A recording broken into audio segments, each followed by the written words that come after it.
से लड़ा था। 2 चुनाव तो मैंने अपने पैरों पर रहकर ढानी ढानी लड़े। 2023 का ये चुनाव है। दोनों चुनावों में जो बात नहीं थी वो इस चुनाव में है। अपने आप हर गांव के अंदर लोग हमसे जुड़ने आ रहे हैं। ये दोनों चुनाव में हमने नहीं देखा। 2013 के चुनाव के अंदर और 18 के अंदर हम जाते थे, हमारे कार्यकर्ता जाते थे और कहते थे आइए जुड़िए, हम आपका वादा करते हैं, हम आपका काम कराएंगे।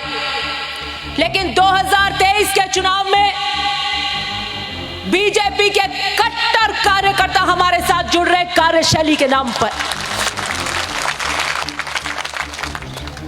मैं नाम तो नहीं बताऊंगी गांव का।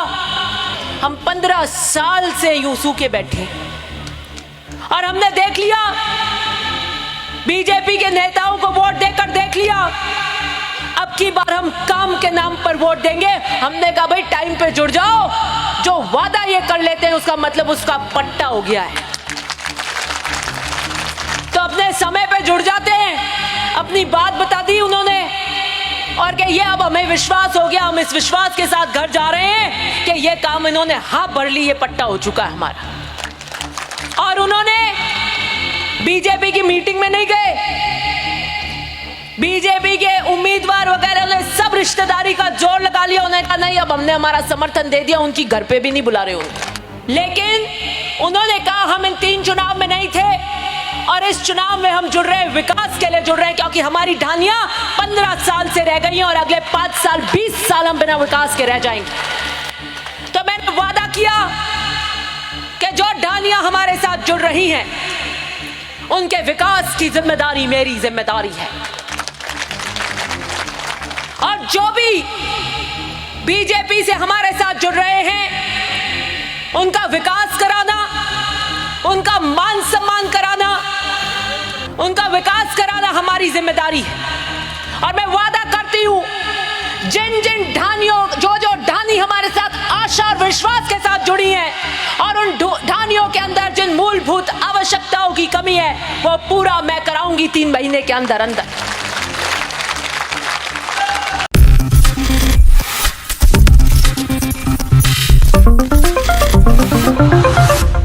नमस्कार, नेक्स्ट 9 न्यूज देख रही हैं आप और मैं हूं आपके साथ प्रज्ञा सिंह।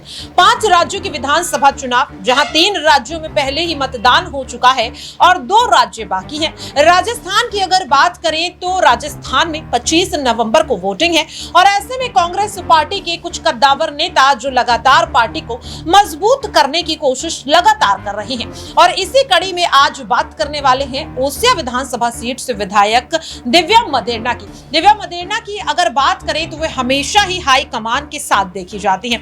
अबरार दिव्या मदेरणा की अगर बात करें तो राजस्थान में 2 गुट कांग्रेस पार्टी में बटे हुए हैं, गहलोत और पायलट, और लगभग कांग्रेस पार्टी का हर नेता जो है वो इन्हीं 2 गुटों में बटा हुआ है। लेकिन दिव्या मदेरणा जो है वो इन दोनों ही गुटों में से किसी का भी हिस्सा नहीं है। सबसे पहले तो यही जानना चाहूंगी कि आखिरकार क्या वजह है, क्यों दिव्या मदेरणा ना तो पायलट के समर्थन में कभी बोलती है, ना गहलोत के समर्थन में बोलती है, और हाई कमान के कहने पर तो वो कई बार इन दोनों नेताओं के खिलाफ ही बोलती हुई नजर आ जाती है। तो आखिरकार दिव्या मदेरणा की इस नाराजगी की वजह यहाँ पर क्या हो सकती है? देखिए, दिव्या मदेरणा लगातार पार्टी हाईकमान से खुद को नजदीक बताती है। भारत जोड़ो यात्रा में ये तमाम चीजें हमने देखी थी। लेकिन अब क्या एक बार फिर से दिव्या मदेरणा जिस ढंग से आक्रामक राजनीति में उतर चुकी है, विधानसभा चुनाव को लेकर के उन्होंने कई बड़े ऐलान किए हैं, भारतीय जनता पार्टी को आड़े हाथों लिया है, तो ऐसे में उनको एक उम्मीद ज़रूर होगी कि ऐसे समय पर जब पार्टी पूरी तरीके से 2 फाड़ में बढ़ चुकी थी, अशोक गहलोत और सचिन पायलट का गुट था, लेकिन उस समय भी दिव्या मदेरणा ही एक ऐसे चेहरे के रूप में उभर करके सामने आई जो खुलकर के ये कह रही थी कि वो पार्टी हाईकमान के साथ है। पार्टी हाईकमान जो फैसला लेगी वो उस फैसले को सराखों पर रखेगी और उसी फैसले को मानेगी। तो मुझे लगता है कि दिव्या मदेरणा को ये बात पता है कि राजस्थान में कांग्रेस पार्टी कई विकल्पों को तलाश रही है और उसमें से एक विकल्प दिव्या मदेरणा का भी नाम शामिल है। लेकिन अब जबकि 2 दिन का समय रह गया है वोटिंग में, इससे पहले कांग्रेस पार्टी ने जिन रणनीतियों के साथ वहाँ पर चुनाव में उतरने का फैसला किया था उसमें उनको कितना फ़ायदा मिलता है। और ख़ास करके दिव्या मदेरणा के लिए भी ये चुनाव काफ़ी ज़्यादा चुनौतीपूर्ण है, क्योंकि वहाँ पर जो उनके खिलाफ उम्मीदवार हैं भाजपा के, वो काफ़ी जो है मजबूत स्थिति में बताए जाते हैं। तो ऐसे में उनके लिए जो है दो तरफा आप कह सकते हैं कि यहाँ पर कहीं ना कहीं चुनौती खड़ी है, लेकिन देखना ये होगा कि वो इससे कैसे निपटती नजर आती हैं और उनके साथ क्या जनता जाना पसंद करेगी। और साथ ही बड़ा सवाल ये होगा कि जो है चुनावी नतीजों के बाद दिव्या मदेरणा को पार्टी हाईकमान की तरफ से क्या जो है इनाम के तौर पर दिया जाता है। बिल्कुल। अबरार, यहाँ पर एक और हल्का छोटा सा सवाल रहेगा। 1996 में जब कांग्रेस पार्टी ने जीत हासिल की थी, उस दौरान देखने के लिए मिला कि दिव्या मदेरणा की जो दादा हैं परसराम मदेरणा, वो मुख्यमंत्री बनने वाले थे, लेकिन अशोक गहलोत ने उनकी जगह अपने आप को आगे कर दिया। और कहा जाता है कि दिव्या मदेरणा इसीलिए अशोक गहलोत से काफी ज्यादा नाराज रहती हैं, और जब भी उनके पास कोई भी मौका आता है अशोक गहलोत को नीचा दिखाने का, तो वो उस मौके को बिल्कुल भी छोड़ती हुई नजर नहीं आती हैं। हाल ही में अगर बात करें, जब अशोक गहलोत के बेटे को ईडी का समन भेजा गया था, तो सचिन पायलट तक उनके समर्थन में बोलते हुए नजर आए थे, ईडी के खिलाफ बोलते हुए नजर आए थे। लेकिन देखा गया दिव्या मदेरणा इस बार भी कुछ बोलते हुए नजर नहीं आई है। तो क्या दिव्या मदेरणा की अगर बात करें, तो क्या वे अपने इस पुरानी नाराजगी को अब क्या विधानसभा चुनाव से ज्यादा बढ़कर मानने लगी है, कि अब वो सीधे सीधे अशोक गहलोत के खिलाफ अभी भी जो नाराजगी जाहिर कर रही है, इसका नुकसान कहीं उन्हें ही तो नहीं उठाना पड़ेगा विधानसभा चुनाव में? देखिए, पुरानी बात है और जाहिर सी बात है कि इस तरीके की बातों को लेकर के कहीं ना कहीं जनता को जो है आप कह सकते भावनात्मक तौर पर जोड़ने की कोशिश रहती है हर नेता की। तो मुझे लगता है कि दिव्या मदेरणा इन तमाम बातों का जिक्र इसलिए भी की होंगी ताकि जनता कम से कम जो उनके पूर्वज को याद करके उनके पक्ष में वोट करे। तो मात्र इतनी सी बात होगी, और अभी की हालिया राजनीति में इन तमाम बातों का कोई असर जो है वो देखने को नहीं मिलेगा। बिल्कुल। देखिए, जिस तरीके से अबरार ने भी कहा कि दिव्या मदेरणा चाहे कितनी भी कोशिश कर ले पुरानी बातों को सामने लाने की, लेकिन इस वक्त राजस्थान की जनता सिर्फ और सिर्फ काम के नाम पर वोट देती हुई नजर आ रही है। और इसी को लेकर किस तरह से भरे मंच से दिव्या मदेरणा कहती हुई नजर आए कि 2018 की जगह 2023 के विधानसभा चुनाव क्यों है इतने खास। देखिए जरा। लड़ा था 2 चुनाव तो मैंने अपने पैरों पर रहकर ढानी ढानी लड़े। 2023 का यह चुनाव है। दोनों चुनावों में जो बात नहीं थी वो इस चुनाव में है। अपने आप हर गांव के अंदर लोग हमसे जुड़ने आ रहे हैं, ये दोनों चुनाव में हमने नहीं देखा। 2013 के चुनाव के अंदर और 18 के अंदर हम जाते थे, हमारे कार्यकर्ता जाते थे और कहते थे आइए जुड़िए, हम आपका वादा करते हैं, हम आपका काम कराएंगे। लेकिन 2023 के चुनाव में बीजेपी के कट्टर कार्यकर्ता हमारे साथ जुड़ रहे कार्यशैली के नाम पर। मैं नाम तो नहीं बताऊंगी गांव का, लेकिन 100 घरों का, 100 घर मान लो कम से कम 400 450 वोट, 100 घर का बीजेपी का धड़ा हमसे जुड़ा और उन्होंने आके कहा कि आज तक हमने आपको वोट नहीं दिए, आज तक कांग्रेस को वोट नहीं दिया, हम कट्टर बीजेपी के। तो मुझे बड़ा आश्चर्य हुआ और मैंने उनसे पूछा कि आज तक आपने वोट नहीं दिए, तो आज अब ऐसा क्या हुआ, आपका हृदय परिवर्तन हुआ, आप जुड़ना चाहते हैं? तो उन्होंने कहा मेरे इस तरफ आतूनी जो ढालियां हैं वो भी बीजेपी की थी